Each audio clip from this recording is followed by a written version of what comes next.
even Christians today will speak as if the God of the Old Testament is like a different character. There's the God of the Old Testament and there's Jesus.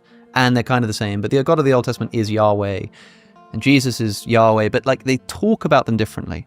And I suppose the first question is, can you understand why at least people are doing that? If you read the Old Testament and you see a much more military, jealous, apparently vindictive, one who regrets things, and then you have this Jesus figure, the meek and mild, the endlessly loving, the impossible to picture as anything other than just like love and softness and beautiful. Can you understand why people see these as incompatible? Sure.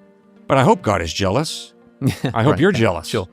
If you have children and they're starting to entertain the friendship of a drug dealer, I hope that you're going to be jealous for your child's attention. Moral outrage is appropriate. Why? Because injustice is horrendous. Well, the same people who object to that will say, oh, well, God's just loving and forgiving. Oh, no. God in both the Old Testament and the New Testament is angry about evil. Good gracious. Jesus took a whip of cords and drove the religious hypocrites out of the temple. And the bloodiest book in the Bible is not in the Old Testament, it's in the New Testament. The last book of the New Testament, book of Revelation, the blood flows like no other place in the Bible. So the Bible is very consistent. God has a righteous jealousy, a righteous anger, but he's a God of mercy and grace.